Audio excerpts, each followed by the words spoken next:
Assalamualaikum warahmatullahi wabarakatuh. Waalaikumsalam warahmatullahi wabarakatuh. Selamat siang anak-anak.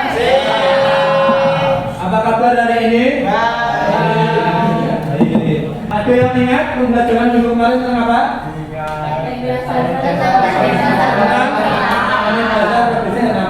Ada apa aja? Yang pertama, persiapan.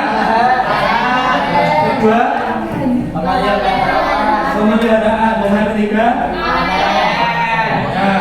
masih ingat. Oke, kasih. Desmino. Untuk memulai pelajaran, silakan dibimbing berdua. Mulai pelajaran pagi hari ini,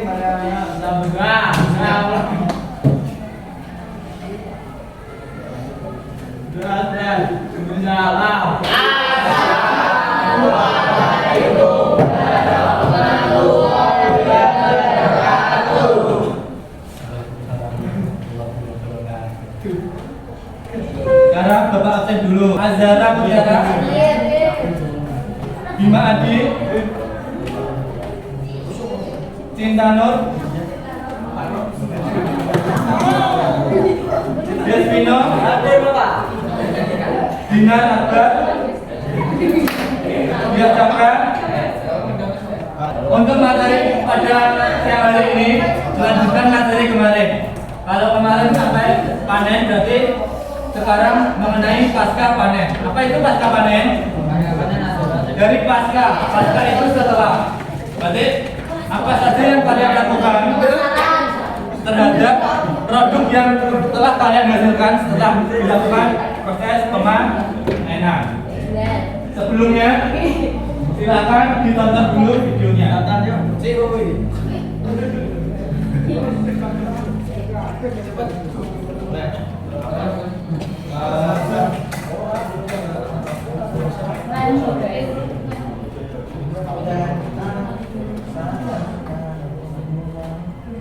Videonya agak lama, silakan.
Jadi tentang apa ini videonya?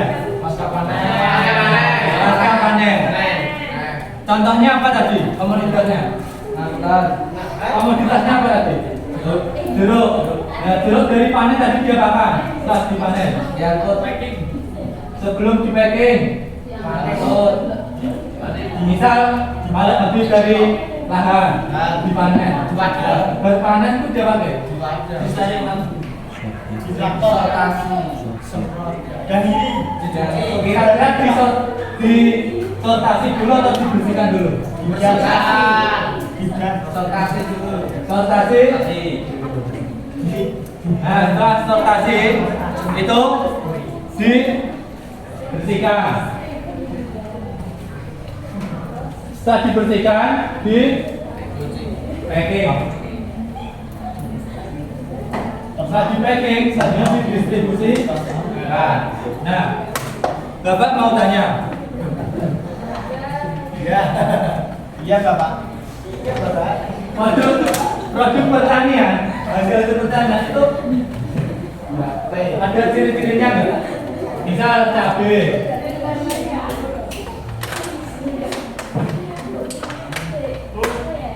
Misal cabai.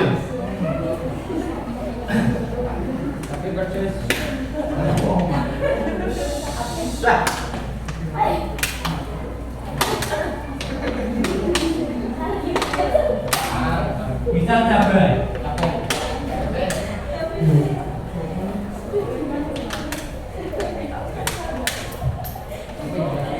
Sayur apa lagi contohnya?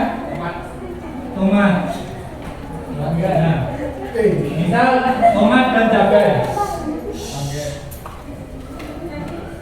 Komoditas ini itu ciri-cirinya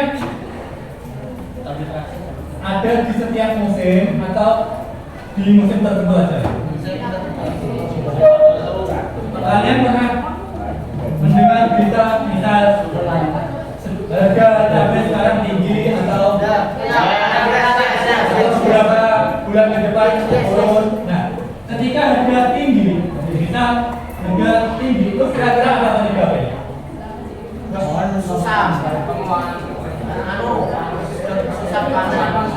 Belum tepat.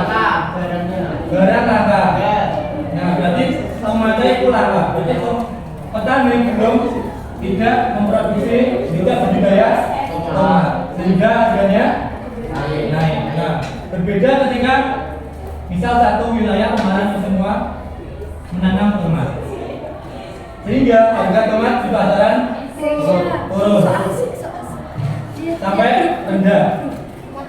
Nah, itu dikarenakan apa? Karena setiap petani di Ungaran itu namanya tomat semua. Terus kenapa harganya turun? Menurut kalian strategi apa yang bisa kalian terapkan agar harga produk pertanian contoh tomat, cabai itu stabil? Misal bulan ini rendah, bulan depan tidak tinggi. Kalau harga stabil kira-kira apa strategi kalian yang dapat kalian usulkan dalam budidaya tomat? Contohnya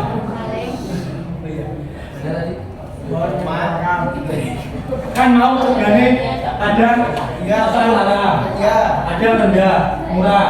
Nah, kalau kalian bisa memberikan usulan atau strategi agar harganya stabil, misal harga tomat 5.000 per kilo, agar harganya segitu terus, maksudnya nggak bisa turun 2.000 atau 10.000, kira-kira apa?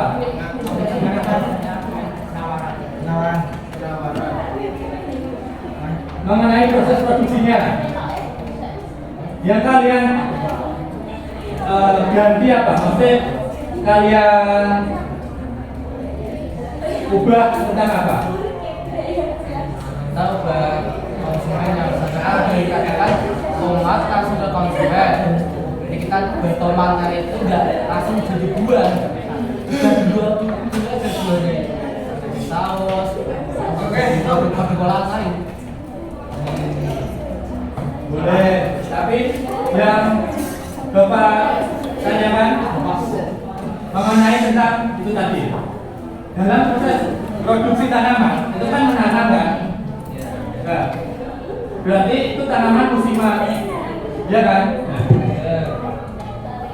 Ya, kalau ada musiman dan komoditas, misal tomat, kalau pas musim mau harganya murah, kalau pas orang musim harganya mahal. Nah, kira-kira dari itu mau apa sih dapat kalian usulkan biar harganya itu tetap adil, agar tidak kelebihan panen, agar tidak kekurangan panen, sehingga harganya tetap 5.000 per kilo. Kira-kira apa tentang produksi ini? Tanamnya tentang belum tahu? Belum. Yang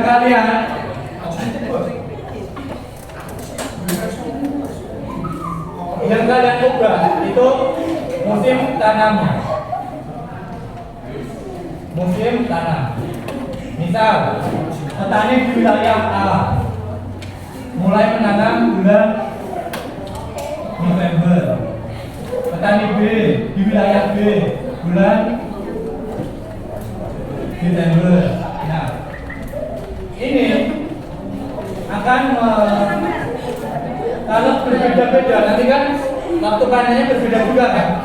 Nah, sehingga stok di pasaran tomat itu tidak berlebih dan tidak kurang karena waktu tanamnya itu berbeda.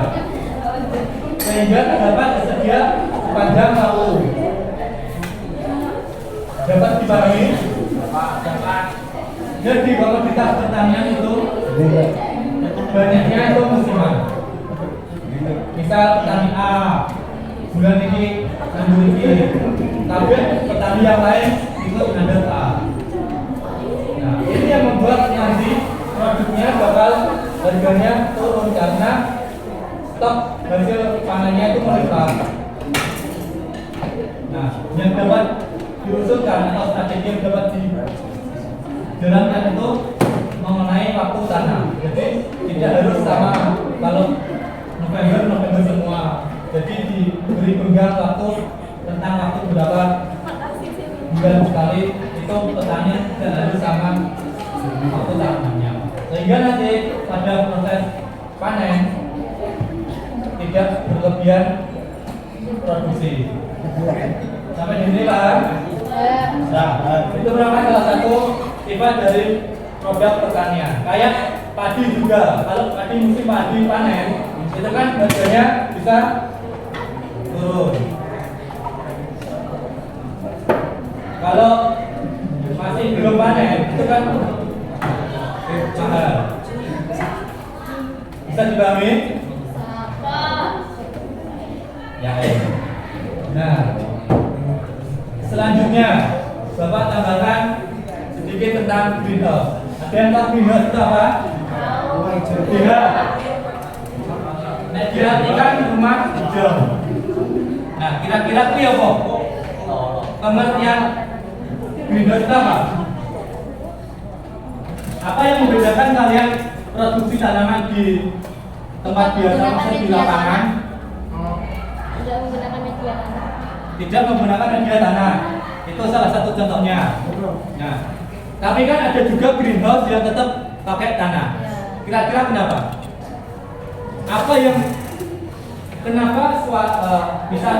kenapa Devino lebih memilih menanam? Anggap saja ini kelas ini greenhouse.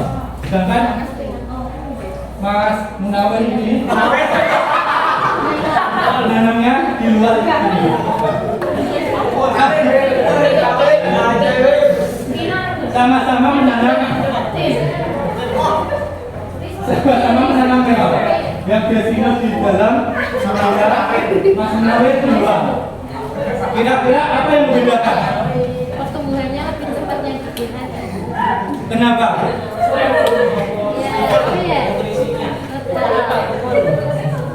Nutrisinya ada lagi.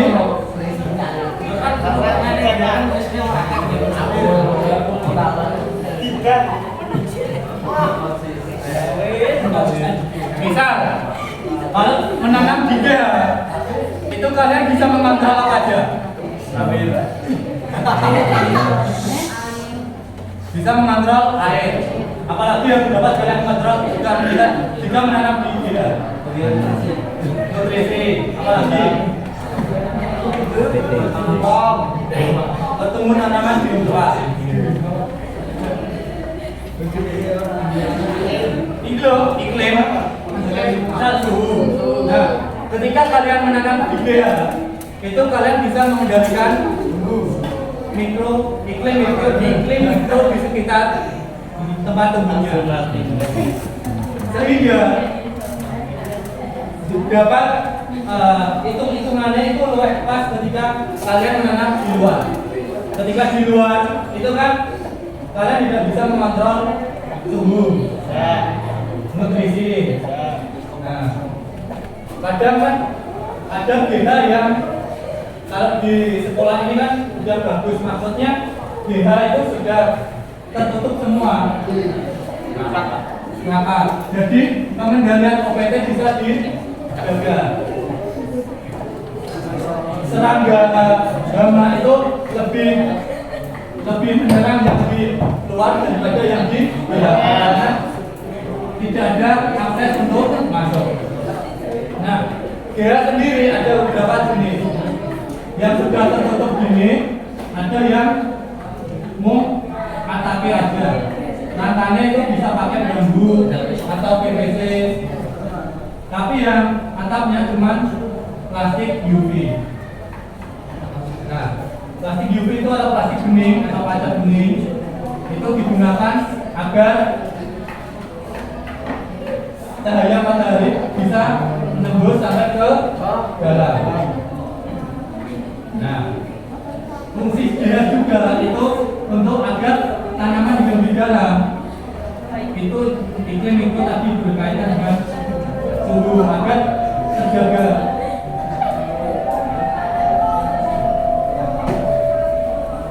Paham? Siap paham. Siap paham. Mantap kelas Injabi. Injabi. Nah, sekarang Bapak bagikan SKPD-nya. Iya, Bapak. Untuk kelompoknya seperti minggu kemarin. Kelompok satu. Kelompok satu.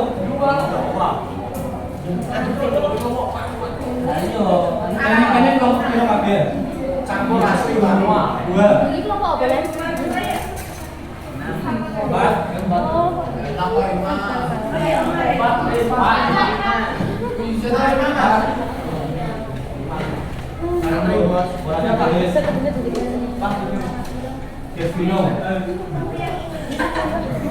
Kayaknya kelompok tinggal angkat sekali. Kayaknya bos. Kasih nomor kelompok. Ayo, Mas.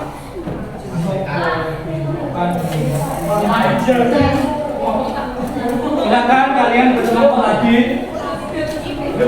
Mengerjakan ya. Pertemuan kedua. Yang kalian kerjakan selain yang di tabel saja.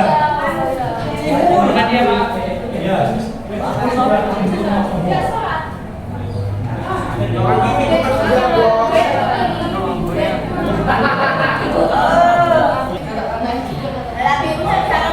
Tidak pernah juga.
Terus.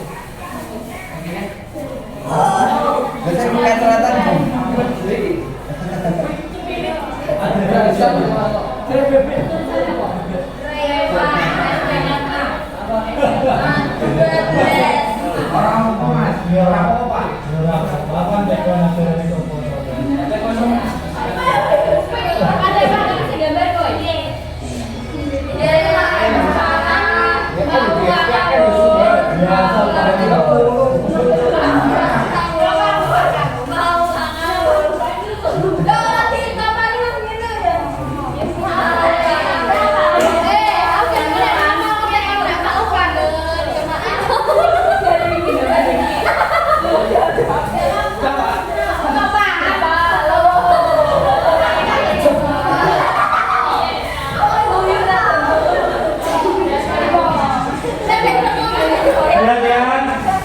sudah selesai?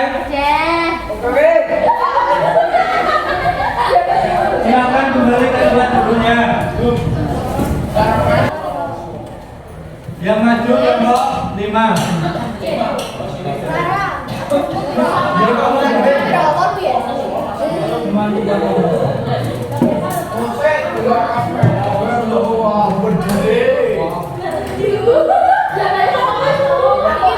Anggota kelompok 5 silakan maju.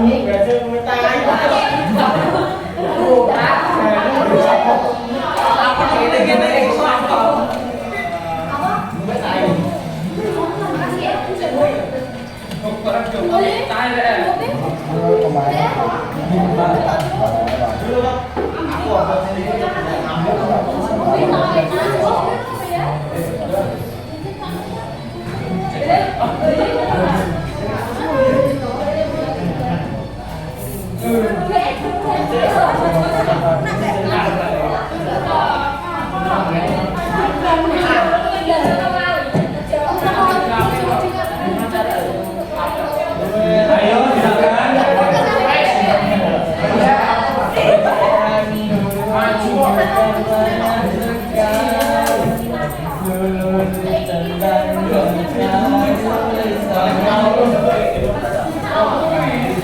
Anggota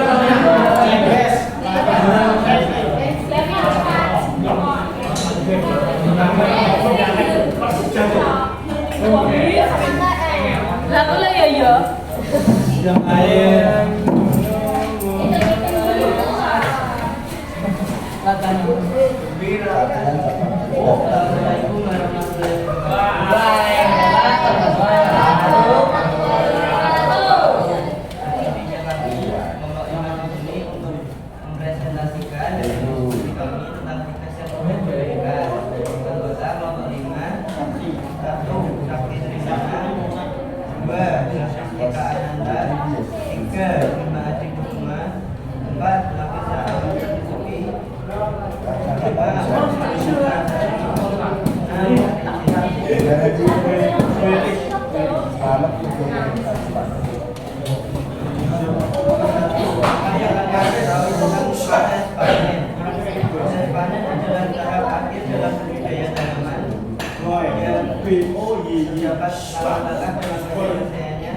yang lain. Pengumpulan, pengangkutan, dan sortasi dan garis, pencucian dan pembersihan, penyimpanan dan pengemasan.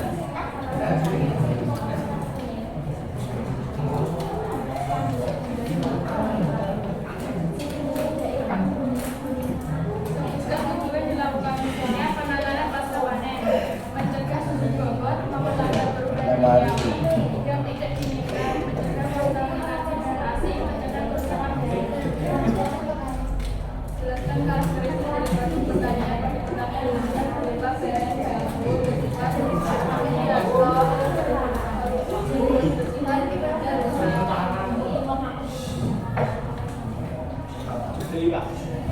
Ringkasan tentang greenhouse dan apa pengaruh adanya greenhouse terhadap proses produksi tanaman. Greenhouse atau makanya adalah struktur yang dirancang untuk melindungi tanaman dari kondisi cuaca ekstrim dan menciptakan lingkungan tanaman dari kondisi cuaca ekstrim dan menciptakan lingkungan yang optimal untuk pertumbuhan tanaman. Pengaruhnya peningkatan hasil produksi, kualitas produk lebih baik, efisiensi menggunakan air dan pupuk, diversifikasi tanaman, peningkatan keberlanjutan.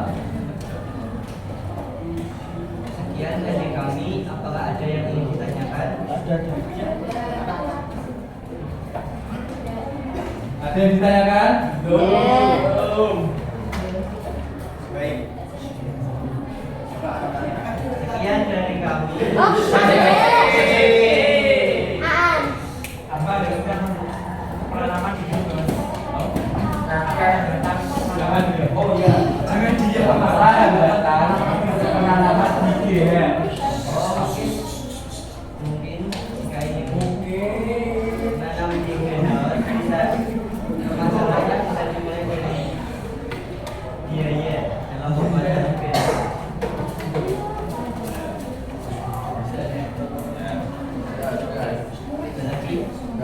Ada lagi? Ada pertanyaan lagi? Sekian dari kami. Terima kasih. Assalamualaikum warahmatullahi wabarakatuh. Beri tepuk tangannya untuk Bang Fatima.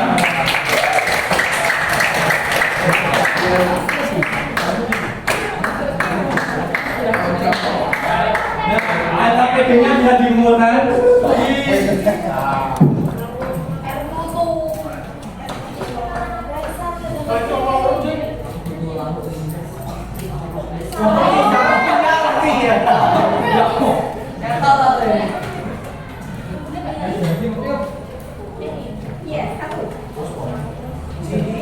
Nah, jadi tadi ada pertanyaan tentang apa hambatan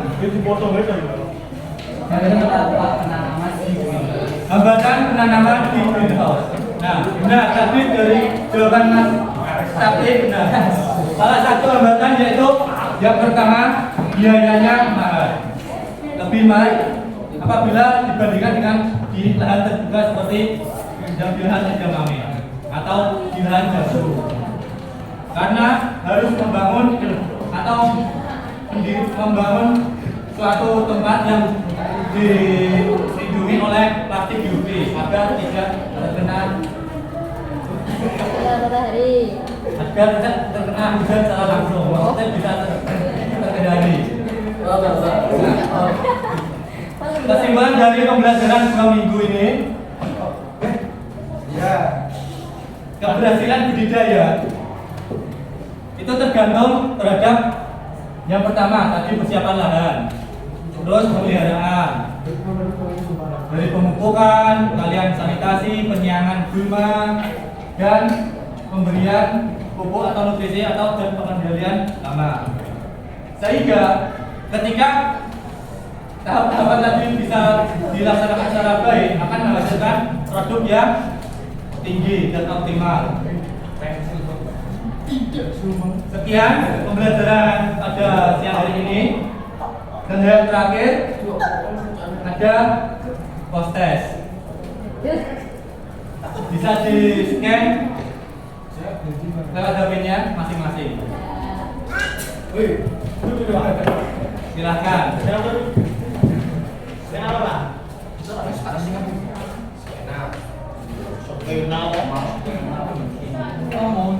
Bisa kan?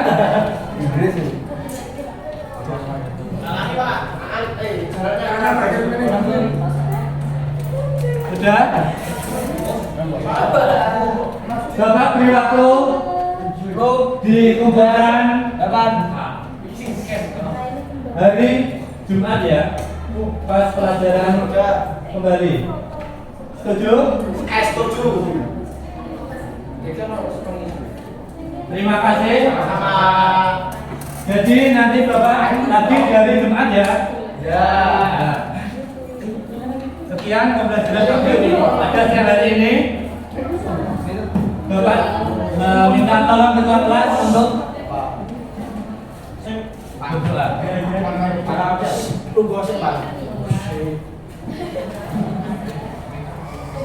Belum mengakhiri pelajaran pada hari ini, alhamdulillah kita berdoa terlebih dahulu. Doa mulai. Telah selesai. Beri salam.